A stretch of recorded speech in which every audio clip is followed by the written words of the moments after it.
ہاں، یاد رکھنا اس چیز کے بارے میں۔ ہمارے بڑے کہا کرتے ہیں کہ حرام کی دولت ہمیشہ زیادہ لگتی ہے، زیادہ دکھتی ہے، 2 نمبر کی کمائی، لیکن اس میں برکت نہیں ہوتی ہے۔ جیسے حرام طریقے سے کماتے ہو ایسے حرام طریقے سے نکل جاتا ہے۔ حرام کام کرو، 2 نمبر کام کرو، اس سے ہوگا کیا؟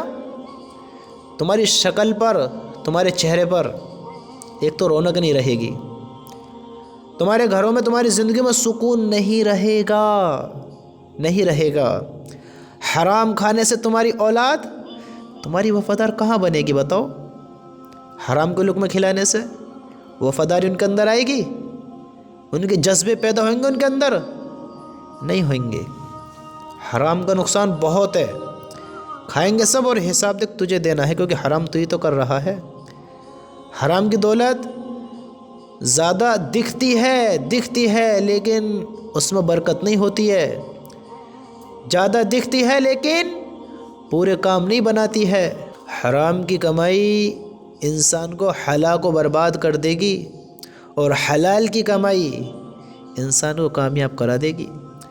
حلال کی کمائی تھوڑی دکھتی ہے لیکن اس میں برکت ہوتی ہے، اللہ بھی راضی ہوتا ہے، حساب کتاب میں بھی آسانی ہوتی ہے، اور دیکھو اس میں سکون بھی ہوتا ہے۔ حرام میں سکون نہیں ہے، حلال میں سکون ہے۔ اب مجھے ایک بات تو بتاؤ، جو لوگ سودوں کا کام کرتے ہیں، دیکھو سودوں کے کام کرتے ہیں، حرام کام کرتے ہیں، یعنی ایسے حرام طریقے سے جو لوگ پیسہ کماتے ہیں، تم دیکھتے ہوگے ان کے دلوں کو پھر بھی سکون نہیں، ان کے پیٹ نہیں بھر رہے ہیں۔ اگر کسی کے پاس 1 لاکھ نہیں 1 کروڑ روپیہ بھی ہے حرام کا، اس کے دل کو اطمینان نہیں ہے، اس کو سکون نہیں ہے، وہ راضی نہیں ہے ان پیسوں پر۔ اس کی چاہت یہی کہ اور آوے اور آوے اور آوے، کیونکہ دنیا کو اس نے اپنا ڈریم بنا لیا ہے، دنیا کی طرف دوڑنے لگا ہے۔ حرام کام پر اس کا یقین ہو گیا کہ حرام سے سارے کام بنیں گے، حرام میں سکون ہے، حرام میں سکون ہے، حالانکہ جانتا وہ بھی حرام میں سکون نہیں ہے۔ حرام تیرے حساب کتاب کو بڑھا دے گا، حرام تجھے ہلاک کرا دے گا، حرام تجھے ناکام کرا دے گا، حرام تجھے جہنم میں پھینکوا دے گا۔ حرام کاموں کو اختیار کرنے والا شیطان کا ساتھی ہے، شیطان کی دعوت کو قبول کرنے والا ہے۔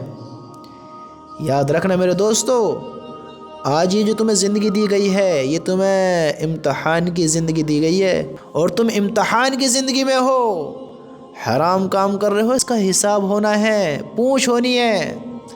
ہمیشہ یاد رکھنا، حرام کی دولت اور دوسری عورت اچھے خاصے انسان کو بالکل برباد کر دیتی ہے، اور ہم نہیں سمجھتے ان باتوں کے بارے میں۔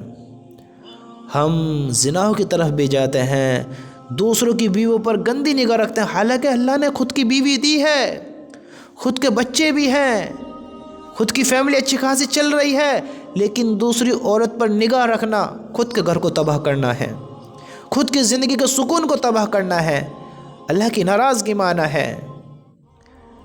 زانی انسان یہاں سے بننا شروع ہو جاتا ہے جب وہ حرام کام کی طرف، حرام ریلیشن کی طرف جب وہ چلنا شروع کر دیتا ہے۔ ہاں، زانی ایسی ہونا شروع ہو جاتا ہے وہ کہ اب وہ زنا کرے گا، زانی بن جائے گا۔ بتاؤ زنا میں سکون ہے؟ بتاؤ زنا سے کامیابی ہے؟ حرام سے کامیابی ہے؟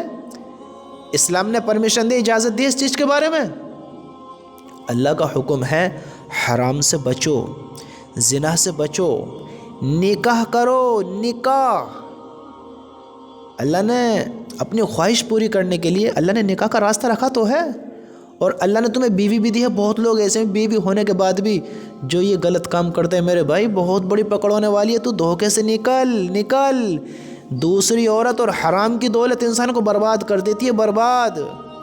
اور پتہ تجھے مجھ سے زیادہ پتہ ہے، تو جانتا ہے، تو سب جانتا ہے حرام کی دولت میں سکون نہیں ہے، تو جانتا ہے حرام کی دولت انسان کو برباد کر دیتی، تو سب جانتا ہے۔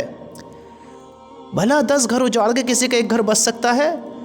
10 گھروں کی خوشیاں اجاڑ کر، ان گھروں کو ویران کر تیرے گھر میں رونق آ سکتی ہے، تیرے دل کو سکون ہو سکتا ہے؟ بتا، سب پتہ ہے، دھوکے میں نہ ہو، بے وقوف نہ بنو۔ میرے بھائیو، حرام کی دولت سے بچو اور حرام ریلیشنوں سے، زناحوں کے کام سے بچو۔ یاد رکھنا، حرام کی دولت اور دوسری عورت اچھے خاصے انسان کو برباد کر دے گی، بیکار کرا دے گی، دنیا بھی خراب ہوگی،